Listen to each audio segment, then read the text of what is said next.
принц Вассаго, князь пророчеств. Третий дух является могущественным принцем, имеет ту же природу, что и Агарес. Он зовется Вассаго.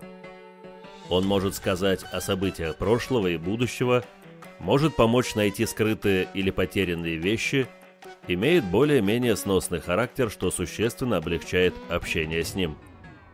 Есть некоторые древние описания демона и его внешнего вида.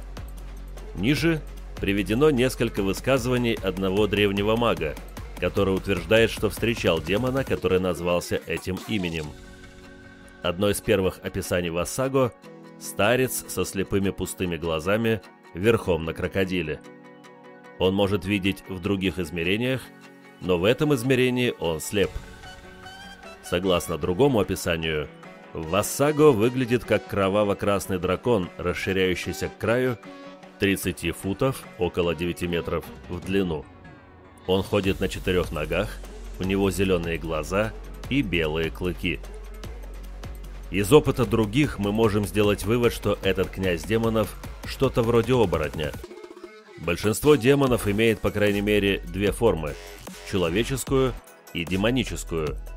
Но у Вассаго, похоже, их гораздо больше, хотя чаще всего он появляется в виде красного дракона, а также в образе одного из инопланетных существ, известных как серые. Иногда этот шутник даже появляется в образе других демонов, в первую очередь в демоническом образе Агареса, как старик верхом на крокодиле. К слову, близость к Агаресу и наличие ездового крокодила свойственны не только Вассаго, но также Саллосу, о котором мы поговорим чуть позже, и ряду других, более мелких демонов. Поэтому их можно смело выделить в отдельный род, несмотря на некоторые различия в их интересах и сферах деятельности. Сведения о Вассаго встречаются в древнейших источниках задолго до самых ранних вавилонских времен. Он был одним из нефилимов, и в восточной легенде он считается одним из 72 повелителей духов. Вассаго связан с такими планетами, как Меркурий и Юпитер, и может проявляться в человеческом виде или в облике получеловека-полузверя. Заклинание современных ведьм, обращенное к нему, гласит: «О ты, великий и святой Вассаго! Кто лучше всех знает секреты, кто лучший наездник на крыльях ветра, кто облечен искусством надлунного движения, спустись и будь здесь, я молю тебя». Высокопоставленный князь Вассаго известен прежде всего как весьма дружественный дух, очень полезен для тех, кто взывает к нему. Его иногда называют князем пророчества за его способность видеть прошлое и будущее, а также находить потерянное и сокрытое. Многие демоны имеют те же способности, что и Вассаго, но он более популярен, чем другие, за его способность видеть и знать в том числе и события будущего. Вполне возможно, что Вассаго просто лучше видит детали будущего, чем другие демоны, но также возможно, что князь пророчества назван так потому, что готов объяснить свое видение в мельчайших подробностях.